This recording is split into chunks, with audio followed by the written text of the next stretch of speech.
TV news में आपका स्वागत है। मैं हूं सौम्या। आइए एक नजर डालते हैं शहर की प्रमुख सुर्खियों पर।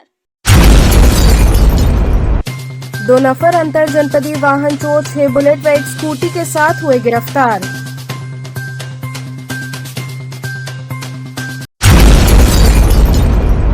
उप मुख्यमंत्री ब्रजेश पाठक ने विकसित भारत संकल्प यात्रा कार्यक्रम में शिरकत करने के साथ ही बाबा विश्वनाथ का किया दर्शन।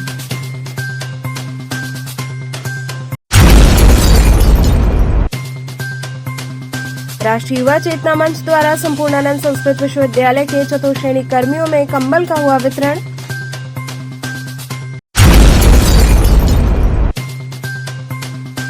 और चाइनीज मंजे की बिक्री पर रोक को लेकर सुबह बनारस क्लब द्वारा चलाया गया जागरूकता अभियान। अब खबरें विस्तार से। 2 नफर अंतर जनपदीय वाहन चोर 6 बुलेट व एक स्कूटी के साथ गिरफ्तार हुए। 2 नफर अंतर जनपदीय शातिर वाहन चोर 6 अदद बुलेट मोटरसाइकिल व 1 अदद स्कूटी के साथ थाना चौक आदमपुर व जैतपुरा की संयुक्त टीम द्वारा गिरफ्तार किया गया।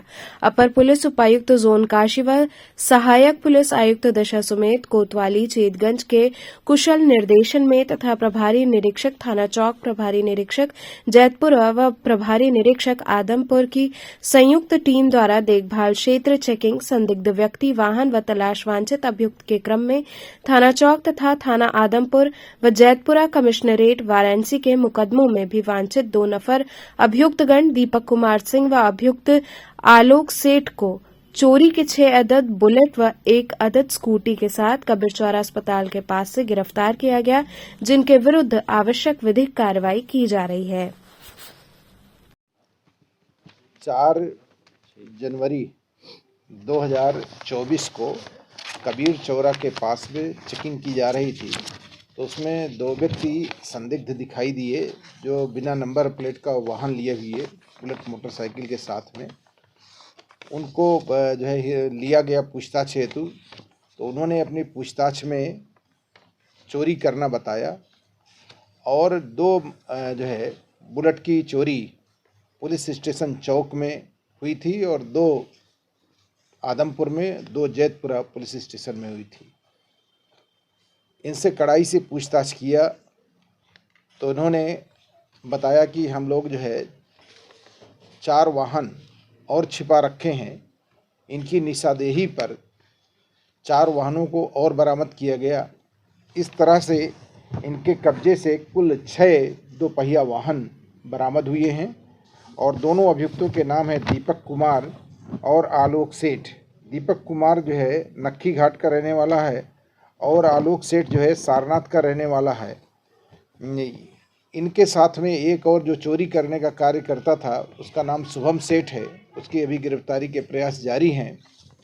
और इन 6 जो है जो दोपहिया वाहन है इनके संबंध में अभियोग आदमपुर, चौक व जैतपुरा में पंजीकृत हैं। इस पूरी टीम ने बहुत ही अच्छे तरीके से कार्य किया है। इस टीम में जो है SHO चौक और आपके जिसमें प्रवीण कुमार और इनकी पूरी टीम के सदस्य अमित कुमार, राकेश, वैभव कुमार, गौरव, आलोक, शैलेंद्र सिंह, आशीष पांडे, मनोज, अरविंद और प्रभारी निरीक्षक राजकुमार थाना जैतपुरा व प्रभारी निरीक्षक वीरेंद्र कुमार सोनकर आदमपुर, इनका भी इसमें योगदान रहा है। ये 2 पहिया वाहनों की बरामदगी के संबंध में एडिशनल DCP श्री चंद्रकांत मीणा जी के पर्यवेक्षण में एक टीम का गठन किया गया था, जिसमें ACP दशाश्वमेध श्री अवधेश पांडे के नेतृत्व में टीम ने यह सफलता अर्जित की है। इस पूरी टीम के उत्साहवर्धन व मनोबल को बढ़ाने हेतु 15,000 रुपये नगद से पुरस्कृत किया जाएगा और इन अभियुक्तों का गैंग पंजीकृत कराया जाएगा। इनकी हिस्ट्री शीट खोली जाएगी और साथ ही इनके द्वारा जो अपराधों से अर्जित संपत्ति की गई है, गैंगस्टर एक्ट 14(1) के अंतर्गत जब्तीकरण की कार्रवाई व गैंगस्टर की कार्रवाई भी संपादित की जाएगी। सर, बुलेट मालिकों को सूचना दे दी गई है क्या कि किस तरीके से उनकी बुलेट चोरी हुई थी या मिल गई है? ये उनके स्वामियों को मालूम चल गया है और जो प्रोसीजर है उसके तहत उनको हैंडओवर होंगी। उप मुख्यमंत्री ब्रिजेश पाठक ने विकसित भारत संकल्प यात्रा कार्यक्रम में शिरकत करने के साथ ही बाबा विश्वनाथ का दर्शन किया। उत्तर प्रदेश के मुख्यमंत्री ब्रिजेश पाठक एक दिवसीय दौरे पर वाराणसी आए। इस दौरान काशी हिंदू विश्वविद्यालय स्थित हेलीपैड ग्राउंड पर डिप्टी सीएम ब्रिजेश पाठक का आगमन हुआ। इस दौरान कैंट विधायक सौरभ श्रीवास्तव के साथ ही भाजपा के कई कार्यकर्ता मौजूद थे। उप मुख्यमंत्री ब्रिजेश पाठक के पहुंचने के बाद लोगों ने उन्हें गुलाब का फूल व माल्यार्पण कर काशी आगमन पर स्वागत किया। इसके बाद बीएचयू हेलीपैड से सीधे सड़क मार्ग होते हुए उप मुख्यमंत्री सेवापुरी विकसित भारत संकल्प यात्रा में पहुंचे। उप मुख्यमंत्री ब्रिजेश पाठक ने गुरुवार को विकसित भारत संकल्प यात्रा में कहा कि ये यात्रा या आयोजन नहीं बल्कि पीएम मोदी की गारंटी है। पहली बार सरकार गांव-गांव जाकर लोगों को योजनाओं से लाभान्वित कर रही है। लक्ष्य है कि अंतिम व्यक्ति तक योजनाओं का लाभ पहुंचे। कोई भी व्यक्ति योजनाओं से लाभान्वित होने से वंचित नहीं रहने पाएगा। विकसित भारत संकल्प यात्रा में हम लोग शामिल होने के लिए आए हैं। विकसित भारत संकल्प यात्रा माननीय प्रधानमंत्री नरेंद्र मोदी जी ने जन जन में जो मोदी की गारंटी वाली वैन है वो पहुंच रही है और केंद्र की जितनी भी हमारी योजनाएं हैं गरीब कल्याण योजना जन जन तक पहुंचे और सभी लाभार्थियों का हम लोग सम्मान करते हैं। और उसके बाद जो छूट गए हैं, वंचित रह गए हैं, जरूरतमंद है, उनका रजिस्ट्रेशन करा के उनको तत्काल लाभ दिलाने की व्यवस्था हो रही है। डिप्टी सीएम एक दिवसीय दौरे पर वाराणसी के अराजी लाइन ब्लॉक के रामरायपुर गांव पहुंचे थे। उन्होंने विकसित भारत संकल्प यात्रा के तहत योजनाओं के स्टॉलों का निरीक्षण किया।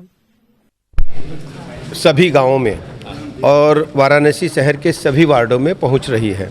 वार्ड वाराणसी शहर के पूरी तरह से संतृप्त हो चुके हैं। सब जगह विकसित भारत संकल्प यात्रा के माध्यम से माननीय प्रधानमंत्री नरेंद्र मोदी जी की गारंटी वाली वैन पहुंच चुकी है। केंद्र प्रदेश की जो हमारी महत्वाकांक्षी योजनाएं हैं, गरीब कल्याण योजनाएं, वो जन जन तक पहुंच रही हैं। माननीय प्रधानमंत्री नरेंद्र मोदी जी ने तय किया है कि ये मोदी जी की गारंटी वाली वैन गांव-गांव पहुंच करके लाभार्थियों को सम्मानित करेंगे और जिन भाई बहनों को केंद्र की माननीय मोदी जी की योजनाओं का लाभ अभी तक नहीं मिल पाया है, उनका वहीं रजिस्ट्रेशन करके उनको तत्काल लाभ दिलाएंगे। ऐसे सभी लाभार्थियों को आज हमने सम्मानित किया है। इसके अलावा जो हमारे भाई बहन लाभार्थी हैं वो लाभ नहीं मिल पाया है, चाहे प्रधानमंत्री आवास योजना हो, चाहे उज्ज्वला गैस योजना हो, किसान सम्मान निधि हो, आयुष्मान भारत का कार्ड हो, पीएम स्वनिधि हो, ऐसे सभी योजनाओं से आज उन्हें रजिस्ट्रेशन करा के तत्काल आच्छादित कराने का काम किया जा रहा है। निश्चलानंद जी राम मंदिर रामलला के नाम प्रतिष्ठा होने, उनका कहना है कि ये राजनीतिक काम हो रहा है, मोदी जी अगर उद्घाटन करते हैं तो मैं उसमें नहीं जाऊंगा। हम सब कार्यकर्ता माननीय प्रधानमंत्री नरेंद्र मोदी जी के गरीब कल्याण योजनाओं के माध्यम से, मोदी जी के गारंटी वाली वैन के माध्यम से जन जन तक गरीब आदमी के जीवन स्तर को ऊपर उठाने में भारतीय जनता पार्टी कामयाब हुई है। आज हम कह सकते हैं कि उत्तर प्रदेश में सभी 80 की 80 लोकसभा सीटों पर भारतीय जनता पार्टी जीतेगी। राहुल गांधी भारत न्याय यात्रा निकालने जा रहे हैं। वहीं अपने एक दिवसीय दौरे पर वाराणसी पहुंचे डिप्टी सीएम ब्रिजेश पाठक ने बाबा विश्वनाथ का दर्शन पूजन भी किया। कड़ी सुरक्षा व्यवस्था के घेरे में डिप्टी सीएम विश्वनाथ धाम पहुंचे और बाबा का विधिवत पूजन किया। दर्शन पूजन करने के बाद पत्रकारों से बातचीत में उन्होंने बताया कि भव्य तरीके से राम दरबार सजेगा। सर, आज बाबा के दर पे आए हैं। बाबा विश्वनाथ के दर क्या पे मांगा है आपने बाबा से? मैं उत्तर प्रदेश के सभी लोगों को सुख संपत्ति वैभव मिले और सभी लोग प्रसन्न रहे, सबके कष्टों का नाश हो, उत्तर प्रदेश के विकास का आशीर्वाद मांगा है। और सर, जो अयोध्या के लिए क्या चल रहा है सर, क्या विशेष तैयारी सरकार की ओर से देखिए, चल रही है अयोध्या के लिए? पूरी तरह से अयोध्या नई अयोध्या तैयार हो रही है और अंतर्राष्ट्रीय स्तर का सिटी डेवलप हो रहा है, वर्ल्ड क्लास सिटी डेवलप हो रहा है। अभी एयरपोर्ट का उद्घाटन, रेलवे स्टेशन का उद्घाटन माननीय प्रधानमंत्री जी ने किया है और पूरी तरह से अयोध्या नव्य बन करके भव्य अयोध्या तैयार हो रही है। राष्ट्रीय युवा चेतना मंच द्वारा संपूर्णानंद संस्कृत विश्वविद्यालय के चतुर्थ श्रेणी कर्मियों में कंबल व ऊनी कपड़े का वितरण हुआ। राष्ट्रीय युवा चेतना मंच के तत्वावधान में संपूर्णानंद संस्कृत विश्वविद्यालय के चतुर्श्रेणी कर्मचारियों में भीषण ठंड के मद्देनजर गर्म ऊनी कपड़े एवं कंबल का वितरण किया गया। इस अवसर पर विश्वविद्यालय के कुलपति प्रोफेसर बिहारी लाल शर्मा ने बताया कि प्राकृतिक दृष्टि से ठंड का प्रकोप बढ़ा है। ऐसे में हम सभी का दायित्व है कि सारे समाज को साथ लेकर चले। जो आर्थिक रूप से कमजोर हैं, उनकी हम थोड़ी बहुत जो भी संभव मदद है वो कर सकें। इस भाव से राष्ट्रीय युवा चेतना मंच के संयोजक रोहित कुमार सिंह ने एक संकल्प लिया है और उसी के तहत विश्वविद्यालय के चतुर्श्रेणी की कर्मचारी उनमें गर्म कपड़े और कंबल का वितरण किया जा रहा है। उन्होंने बताया कि आज के इस कार्यक्रम में लगभग 270 चतुर्श्रेणी कर्मचारियों में इसका वितरण किया गया है। सरोज चौरसिया, मथुरा दास पांडे, वीरेंद्र प्रताप सिंह, छागुर साहनी,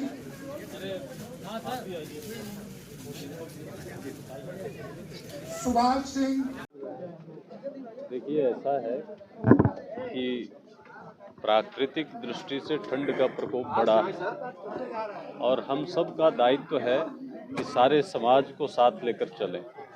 जो आर्थिक रूप से थोड़ा कमज़ोर हैं, उनकी हम थोड़ी बहुत जो भी संभव हो मदद करें। इस भाव से राष्ट्रीय युवा चेतना मंच के संयोजक भाई रोहित कुमार सिंह ने एक संकल्प लिया है। उसी संकल्प का लाभ हमने भी अपने विश्वविद्यालय के लिए लेने का निर्णय लिया। मैंने उनसे चर्चा की तो उन्होंने इसको स्वीकार किया और यहाँ आकर के जो हमारे चतुर्थ श्रेणी के कर्मचारी हैं, जो ठंड में काम करते हैं, आर्थिक दृष्टि से उतने संपन्न नहीं हैं, उनकी हम क्या मदद कर सकते हैं, उस भाव से कंबल और स्वेटर प्रत्येक व्यक्ति को दें। ये एक आज का कार्यक्रम रखा। कितने लोगों को दिया है? लगभग 270 लोग जो हमारे विश्वविद्यालय के समस्त चतुर्थ श्रेणी के कर्मचारी हैं, जिसमें संविदा के हैं, जिसमें हमारे गार्ड्स हैं, जिसमें हमारे माली हैं, जिसमें हमारे सफाई कर्मी हैं। सब हमारे जितने सम्माननीय चतुर्थ श्रेणी के कर्मचारी हैं, उनका किस रूप में हम सहयोग कर सकते हैं, इस भाव से सौजन्य। हाँ, देखिए, उनको तो हम धन्यवाद देते ही हैं, क्योंकि राष्ट्रीय युवा चेतना मंच के तत्वावधान में ये सब हो रहा है।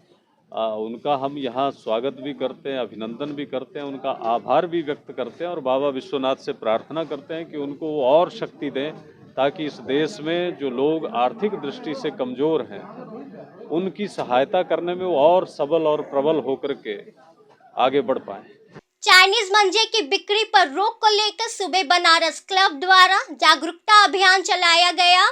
चाइनीज मंजे की बिक्री पर रोक का कड़ाई से पालन कराने की प्रशासन से मांग को लेकर मछोदरी स्थित श्री स्वामी नारायण मंदिर के महंत संत स्वामी प्रेम स्वरूप दास के आह्वान पर सामाजिक संस्था सुबह बनारस क्लब के बैनर तले संस्था के अध्यक्ष मुकेश जायसवाल, कॉलेज की प्रधानाचार्य डॉक्टर प्रियंका तिवारी इत्यादि के नेतृत्व में मैदान स्थित श्री हरिश्चंद्र बालिका इंटरमीडिएट कॉलेज के परिसर में छात्राओं के बीच हाथों में बैनर व पतंग लेकर लोगों को प्रतिबंधित चाइनीज मंजे से पतंग न उड़ाने की अपील के साथ जागरूक करने के उद्देश्य से एक जन जागरूकता अभियान चलाया गया। इस अवसर पर पतंग के शौकीनों से विनम्र अपील किया गया कि जनहित में मानवता को देखते हुए विदेशी मांझे का परित्याग कर अपने शौक को स्वदेशी मंझे से पूरा करें। ज्ञात हो कि न्यायालय के द्वारा रोक के आदेश के बावजूद बिक रहे प्रतिबंधित मंजे का खतरा इंसानों के साथ साथ बेजुबान पशु पक्षियों को रहता है, जिस वजह से अनगिनत घटनाएं हो चुकी हैं। वहीं इस कार्यक्रम में प्रमुख रूप से उपाध्यक्ष अनिल केसरी, कोषाध्यक्ष नंदूजी टोपीवाले, श्यामदास गुजराती, ललित गुजराती, बीडी टकसाली सहित सैकड़ों छात्राएं शामिल रहीं। आगामी पर्व मकर संक्रांति को देखते हुए, जो कि पतंगों का पर्व होता है, हम लोग मछोदरी स्थित श्री स्वामीनारायण मंदिर के महंत संत श्री प्रेम स्वरूप दास जी के आह्वान पर सामाजिक संस्था सुबह बनारस क्लब के बैनर तले मैदान स्थित श्री हरिश्चंद्र बालिका इंटरमीडिएट कॉलेज के परिसर में जिस प्रकार से निरीह प्राणियों का गला रेत रहा है चाइनीज मंजा और उसके शिकार पशु पक्षी भी हो रहे हैं, उसको देखते हुए सभी छात्राओं को यह शपथ दिलाए हैं कि वह अपने अपने घरों पर जाकर अपने भाइयों और आस पड़ोस के लोगों को यह जागरूक करेंगी कि वह पतंग उड़ाए। पतंग उड़ाना कोई बुरी बात नहीं है, लेकिन वह चाइनीज मंजे का प्रयोग न करे, जो कि ब्लेड की धार की तरह मजबूत होता है और लोगों का गला काटता है। अपने शौक को स्वदेशी मंजा से पूरा करें। कुछ जगह ऐसी है जहाँ चाइनीज मंजा, अवैध मंजा दिखता रहता है लोगों की जानकारी में, लेकिन हिचकिचाहट पर लोग बता नहीं पाते या किसे खबर देनी है वो तो उसके लिए क्या करना होगा? देखिए, बीच बीच में रहकर प्रशासन भी सक्रिय रहता है। अभी 2 दिन पहले उसने छापा मारा है और परसों की बात है, एक व्यक्ति जो है बुरी तरह से जिसका नाक घायल हो गया था चाइनीज मंजा की चपेट में आने से। तो सभी लोग जागरूक अभी नहीं हो पाए हैं। कुछ लोग पतंग के पेच में अपने पेच को लड़ाने के चक्कर में जो है वो चाइनीज मंजा का प्रयोग करते हैं, जो कि काफी खतरनाक होता है। तो इसका परित्याग करें और स्वदेशी मंजा को अपनाएं। अब रुकेंगे छोटे से ब्रेक के लिए। आप बने रहिए केटीवी न्यूज के साथ।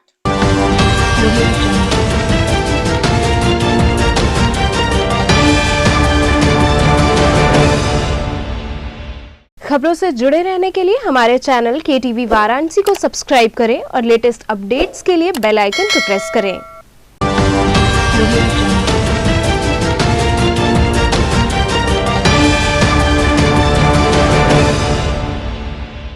ब्रेक के बाद आपका स्वागत है। प्रणाम वंदे मातरम समिति ने मांझी समाज का पांव प्रखार कर श्री राम मंदिर प्राण प्रतिष्ठा को उल्लासपूर्वक मनाने की अपील की। दशाश्वमेध घाट पर प्रणाम वंदे मातरम समिति के सौजन्य से रामलला का निमंत्रण माझी समाज का पैर पखार कर व माल्यार्पण व तिलक लगाकर किया गया। कार्यक्रम का नेतृत्व अनूप जायसवाल ने किया। कार्यक्रम के मुख्य अतिथि जिला प्रचारक ब्रजेश, विशिष्ट अतिथि दीपक, संगठन मंत्री संस्कार भारती थे। उन्होंने बताया कि अयोध्या में भगवान श्री राम के बाल स्वरूप नूतन विग्रह को श्री राम जन्मभूमि पर बन रहे नवीन मंदिर के भूतल के गर्भगृह में विराजित करके प्राण प्रतिष्ठा की जाएगी। इस शुभावसर को देश में दीपावली की तरह मनाया जाएगा। अनूप जायसवाल व सोमनाथ विश्वकर्मा ने कहा कि मांझी समाज से अपील किया गया कि आप अपने मकान, नाव, घाट, दुकान व बाजार को सजाकर भजन कीर्तन इत्यादि कार्यक्रम करके इस उत्सव को भव्य बनाएं और रात्रि में अपने अपने घरों पर दीपक जलाकर इस ऐतिहासिक दिन का हर्षोल्लास के साथ आनंद मनाएं। अयोध्या में होने वाले प्राण प्रतिष्ठा कार्यक्रम के सीधे प्रसारण को एलईडी स्क्रीन लगाकर समाज के साथ देखें।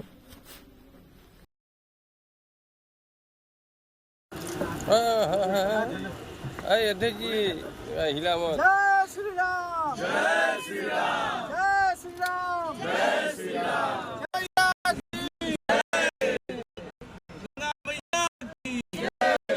एक ही नारा, एक ही नाम। जय श्री राम, जय श्री राम। एक ही नारा, एक ही नाम। जय श्री राम, जय श्री राम। आज हम सब काशी के इस घाट पर अपने भगवान राम के उन मित्रों से मिलने आए हैं जिसको कि ये आज जीवांत रूप में हमारे बीच में है। हम भगवान राम को पूजते हैं, वो त्रेता युग में थे, लेकिन आज हमारे बीच में उनके मित्र के रूप में निषाद राज के समूह में हमारे बीच लोग हैं। उनका हमने माल्यार्पण, चरण पखार करके अक्षत तिलक के साथ उनको अयोध्या से आए हुए अक्षत और पत्रक दे करके आमंत्रित किया है कि 22 जनवरी को चाहे वो नाव में हो या अपने गांव में हो, यहाँ पर भगवान राम के नाम की एक पताका और शाम को दीप उत्सव और घाट पर एलईडी लगी हुई है। अगर वो उसे समन्वय बना करके उस दिन लाइव प्रसारण का कार्यक्रम यहाँ करें तो एक पूरा समूह उससे लाभान्वित हो सकता है। यहाँ भारत के अनेक क्षेत्रों से लोग आते हैं, उस जीवंत प्रसारण उस लाइव टेलीकास्ट के माध्यम से देख सकते हैं। तो हम अपने निषाद राज समूह से ये आग्रह करने आए हैं, उनका पांव पखार के, कि 22 जनवरी को इस प्राण प्रतिष्ठा के दिन अपनी सहभागिता, चाहे वो नाव में रहें चाहे गांव में रहें, निभा करके, चाहे लाइव प्रसारण यहाँ कराएं या घर पर करा करके, किसी तरीके से अपने स्थानीय मंदिर में करा करके इस कार्यक्रम में अपनी भी सहभागिता भगवान राम के उस मित्रता को निभाने का काम। कैबिनेट मंत्री आशीष पटेल ने सर्किट हाउस में पत्रकारों से बातचीत की। अपना दल एस के कार्यकारी अध्यक्ष और प्रदेश सरकार में कैबिनेट मंत्री आशीष पटेल एक दिवसीय दौरे पर काशी पहुंचे। इस दौरान सर्किट हाउस में उन्होंने पत्रकारों से बातचीत की। पत्रकारों द्वारा पूछे गए सवाल में कि कांग्रेस नेता दिग्विजय सिंह द्वारा ये बड़ा आरोप लगाया गया है कि जो रामलला की मूर्ति को लेकर पूरा संघर्ष हुआ, बजाय उनके किसी दूसरी मूर्ति को स्थापित किया जा रहा है। इस सवाल के जवाब पर कैबिनेट मंत्री आशीष पटेल ने कहा कि प्रभु का जिसको दर्शन मिल जाए वो प्रसन्न रहेगा और हम उनके आशीर्वाद के आकांक्षी हैं। लोकसभा चुनाव को लेकर के कहा कि हम 80 सीटों पर तैयारी कर रहे हैं। हम 2014 से ही बहुत जिम्मेदारी के साथ गठबंधन को निभाते चले आ रहे हैं। जहां हम लड़ेंगे वहां हम अपने कैंडिडेट को लड़ाएंगे, जहां पर हमारे सहयोगी लड़ेंगे उनको जिताने का काम करेंगे। जी मंत्री जी, ठीक है, ठीक, चलिए। 22 तारीख को प्राण प्रतिष्ठा होने जा रही है और उसके ठीक पहले कांग्रेस नेता दिग्विजय सिंह ने एक बड़ा आरोप लगाया है कि जिस रामलला की मूर्ति को लेकर पूरा संघर्ष हुआ, बजाय उनके किसी दूसरे मूर्ति को स्थापित किया जा रहा है। तो एक बार फिर से वो इस तरीके का बयान दिए हैं, क्या कहेंगे इस पर? प्रभु को जिसको सबको दर्शन मिल जाए, सब प्रसन्न रहेगा, सबका आशीर्वाद है और हम तो उनके आशीर्वाद के आकांक्षी हैं। बस मैं इतना ही कहूँगा। तो इस तरीके के बयान क्यों जानबूझ के देते हैं? मैं फिर आपसे कह रहा हूँ, हम तो उनके ही आशीर्वाद के, भगवान श्री राम के आशीर्वाद के आकांक्षी हैं। लोकसभा चुनाव से पहले ये प्राण प्रतिष्ठा हो रही है, ये स्वाभाविक है या आपको लगता है कि इसका पॉलिटिकल गेन उठाने की कोशिश हो रही है? मैं फिर आपसे कह रहा हूँ कि भगवान का आशीर्वाद जिसको जिसको मिलता रहा है, जिसको प्राप्त होगा वो सब प्रसन्न रहेगा, सबका वो रहेगा। चलिए, अपना दल कितनी सीटों पर दावा करेगा लोकसभा चुनाव में? देखिए, हम 80 की 80 सीटों पर तैयारी कर रहे हैं। जहां हम लड़ेंगे, हम तो 2014 से बहुत ही जिम्मेदारी के साथ इस गठबंधन को निभाते चले आए हैं। जहाँ हम लड़ेंगे वहाँ पर हम अपने कैंडिडेट को लड़ाएंगे, जहाँ पर हम हमारे सहयोगी लड़ेंगे उनको लड़ा करके जिताने का काम करें, जो 2014, 17, 19, 22 में किया है हम लोगों ने। आपकी सरकारों में उपलब्धि है आपकी विभाग की तरफ से, ये विभाग की भी और आपकी व्यक्तिगत भी। निश्चित तौर पे मैं आपका आभार व्यक्त करता हूँ, कम से कम आपने उस चीज़ को रिकॉग्नाइज़ किया और बहुत ज़्यादा तेज़ी से हम लोग सुधार कर रहे हैं। आज भी अगले कुछ दिनों में कुछ शासनादेश जारी होंगे जो उच्च शिक्षा, तो मैं जो प्राविधिक शिक्षा देख रहा हूँ, प्राविधिक शिक्षा के क्षेत्र में जो आमूलचूल परिवर्तन लाने का काम करें। अच्छा, BHU IIT की छात्रा के साथ गैंगरेप हुआ तो उसमें आपके सहयोगी पार्टी के कार्यकर्ता बताए जा रहे थे, वो आप लोग के गले की हड्डी की फांस बनती जा रही है? देखिए, सरकार ने त्वरित कार्रवाई की है और सरकार ने त्वरित कार्रवाई की है। जो दोषी हैं उनके विरुद्ध उनको कड़ी से कड़ी सजा मिलेगी। जहाँ तक हम लोग की जानकारी, जो आरोपी थे वो चौथे दिन पहचाने गए, लेकिन गिरफ्तारी 60वें दिन हुई। देखिए, मुझे पूरे प्रकरण की जानकारी नहीं है, लेकिन इतना मुझे पक्का वो है, पता है कि माननीय प्रधानमंत्री जी के नेतृत्व वाली NDA की जो सरकार है वो किसी भी दोषी को बख्शती नहीं है। बुलडोजर की कार्रवाई होनी चाहिए ऐसे लोगों के खिलाफ। मैं फिर आपसे कह रहा हूँ, जो जिस प्रकार से हैं, कानून अपना काम करेगा। कानून के लिए हम, कानून की नज़र में जो प्रधानमंत्री जी की NDA की सरकार है वो बहुत सख्ती से इस पर जो है निर्णय लेने के लिए प्रसिद्ध है। नहीं, बतौर मंत्री पहले भी जो इस तरह की घटनाएं में शामिल थे उन पर बुलडोजर कार्रवाई हुई थी, तो आपका व्यक्तिगत क्या कहता है? क्योंकि हम सभी लोग के घर इस तरह, मैंने आपसे कहा ना, जो कानून के अंतर्गत कार्रवाई होगी निश्चित तौर पे होगी। हमारी सरकार उस पर कड़ी से कड़ी कार्रवाई करेगी। इस आरोप में अगर कोई दूसरा हो तो उसके ऊपर बुलडोजर की कार्रवाई होती तो वो कानून के खिलाफ होता है। अब मैं फिर आपसे कह रहा हूँ, तीसरी बार चौथी बार मैं कह रहा हूँ, कानून सम्मत जो कार्रवाई होगी निश्चित तौर पे होगी। अच्छा, एक सवाल है कि ओम प्रकाश राजभर जी को अभी तक शामिल नहीं किया गया, फिर से चर्चा शुरू हो गई है, वो दिल्ली को कर रहे हैं, क्योंकि आप भी सहयोगी दल हैं, उनको शामिल करना चाहिए, आपकी क्या राय है? नहीं, निश्चित तौर पे जो उनके साथ भारतीय जनता पार्टी के शीर्ष नेतृत्व ने बातचीत की होगी, उस पर बिल्कुल दृढ़ता के साथ उसका पालन होगा।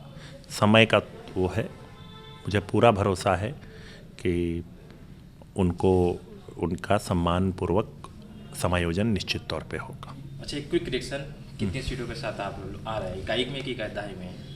मैं फिर आपसे कह रहा हूँ, हमारे यहाँ नंबर ऑफ सीट्स की कोई बात ही नहीं होती है, परफॉर्मेंस की बात होती है। अपना दल जितनी सीटों पर लड़ा है उसमें विधानसभा में 75% से ज़्यादा रिजल्ट दिया है और लोकसभा में 100% रिजल्ट दिया। 26 जनवरी को एमएलसी का चुनाव प्रस्तावित है या संभावित हो सकता है, तो आपकी पार्टी शायद संभवतः कि आपकी पार्टी खाते में सीट जाने वाली है। तो वो तो तय होगा जब समय आएगा। ठीक है, थैंक यू। भीषण ठंड के चलते नौका विहार करने वालों में कमी आने से नाविक परेशान है। काशी में पर्यटकों की संख्या तो बढ़ी है, मगर मौसम के मिजाज से पर्यटकों की चहलकदमी कम दिख रही है। लोग जहां हैं वहीं अपने को गर्म रखने का प्रयास करते दिख रहे हैं। इसी कड़ी में आज वाराणसी के अस्सी घाट पर नाव खड़ी दिखी और बहुत कम नाव गंगा में सवारी बिठाकर नौका विहार करती दिखी। वहीं नाविक अजय मांझी से बात करने पर उन्होंने बताया कि कुछ दिनों से ठंड बढ़ गई है, जिससे नौका विहार करने वालों में कमी आई है। इसी में बारिश ने और भी मुसीबतें बढ़ा दी हैं, जिससे जो थोड़ा बहुत काम होता रहा वो भी ना के बराबर हो गया है।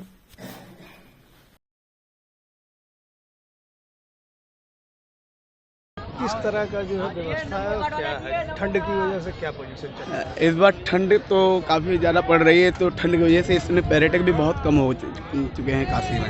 ठंड के साथ बारिश भी पड़ी, उसका हाँ, कुछ असर ठंड हुआ है? बहुत ही असर हुआ। ठंड में लोगों का आगमन बहुत कम हुआ है घाटों पर। अब तो पहले की तरह नहीं रहा, जैसे कि भीड़ 24-12 घंटे चलना, अब तो बहुत ही डाउन हो गया है। क्या स्थिति है? अभी तो दिन बस गुजर रहे हैं कि कैसे बीत जाए दिन। कस्टमर काफी कम, बहुत ही कम, पर्यटक काफ़ी ज़्यादा इस बार कम हो गए। ठंड गंगा घाटों पर अलाव की व्यवस्था न होने से लोगों को काफी परेशानी हो रही है। धर्म और आस्था की नगरी काशी में घाटों का अपना अलग महत्व है। लोग यहाँ दर्शन पूजन के अलावा दाह संस्कार और अपने पितरों का तर्पण करने काशी आते हैं। इस समय काशी में ठंड का प्रकोप अपने चरम पर है। ठंड के अलावा यहाँ पर बारिश ने लोगों की मुसीबतें बढ़ा दी हैं। बर्फीली हवाओं से जनजीवन अस्त व्यस्त हो रहा है। वहीं लोग सड़कों पर तो जहां तहां नगर निगम द्वारा अलाव पॉइंट पर अलाव ताप ले रहे हैं, मगर गंगा घाटों पर अलाव की समुचित व्यवस्था न होने से लोगों को काफी समस्याओं का सामना करना पड़ रहा है। जहां गंगा घाट पर लोग कर्मकांड और स्नान ध्यान करने आते हैं, वहां न ही किसी पार्षद का ध्यान है, न ही किसी विधायक ने इस ओर ध्यान दिया। गंगा घाट के आसपास लोग ठंड में ठिठुरते दिखे, मगर प्रशासन का ध्यान भी इस ओर नहीं जाता है। घाट पर कई जगह लोग अपने से थोड़ी बहुत लकड़ियां इकट्ठी करके अलाव की व्यवस्था कर रहे हैं। इसी कड़ी में जब भेलूपुर जोन के उपनगर आयुक्त जितेंद्र कुमार आनंद से बात की गई तो उन्होंने बताया कि उन्हें इसकी जानकारी नहीं थी। उन्होंने तुरंत ही लकड़ी की व्यवस्था कराने की बात कही। और ठंड तो इधर एक सप्ताह से निरंतर बहुत तेज़ी से बढ़ रहा है और वाराणसी नगर निगम को चाहिए कि अलाव के लिए थोड़ी यहाँ लकड़ी की व्यवस्था तत्काल करा दें। और घाट पर तो है नहीं, ऊपर में भले देते हो, हमको कोई जानकारी नहीं है, पर घाट पर तो बिल्कुल नहीं है। तो इसलिए मेरा अनुरोध है उनसे, वाराणसी नगर निगम से, कि थोड़ा लकड़ी की व्यवस्था यहाँ घाट के किनारे करा दें, क्योंकि गरीब हैं या रात्रि में भी कुछ लोग रुक जाते हैं, तो उनके लिए अलाव का अवलंबन निश्चित रूप से ज़रूरी है और कर देना चाहिए उनको। मेरा अनुरोध है उनसे। किसी से बात हुई है पार्षद या नगर निगम? नहीं, किसी से कहे नहीं है, और ये सारे लोग तो आते ही हैं यहाँ पर। अब यहाँ के ईयर के समय देखिए इतना ठंडा है, रात में और ठंडा हो जाएगा, तो इसलिए यहाँ लकड़ी उनको निश्चित रूप से गिरा देना। घाट पे अमूमन देखा जाता है बहुत सारे लोग रात में जो है हाँ रुक जाते हैं, जो आउटसाइडर आते हैं और उनको होटल में रहने की व्यवस्था नहीं, तो यहाँ गंगा किनारे रह जाते हैं, तो उनके लिए तो सबसे ज़रूरी, कम से कम रात भर कम्बल मल ओढ़ करके रह जाएंगे। उनके लिए भी कोई अलाव की व्यवस्था नहीं, कोई व्यवस्था। जो जलवा रहे हाँ, तो जल रहा है तो इससे क्या होगा, निगम है। हम तो चलते चलते पुनः एक नजर डालते हैं शहर की प्रमुख सुर्खियों पर। 2 नफर अंतर जनपदीय वाहन चोर 6 बुलेट व एक स्कूटी के साथ हुए गिरफ्तार।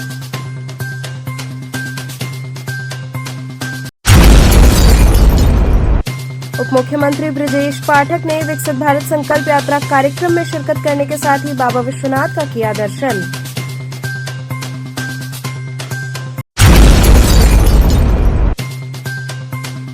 राष्ट्रीय युवा चेतना मंच द्वारा संपूर्णानंद संस्कृत विश्वविद्यालय के चतुर्श्रेणी कर्मियों में कंबल का हुआ वितरण।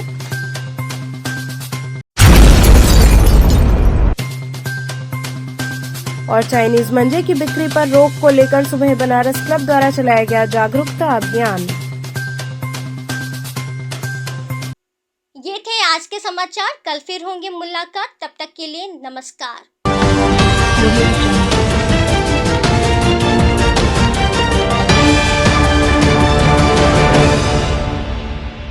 खबरों से जुड़े रहने के लिए हमारे चैनल KTV वाराणसी को सब्सक्राइब करें और लेटेस्ट अपडेट्स के लिए बेल आइकन को प्रेस करें।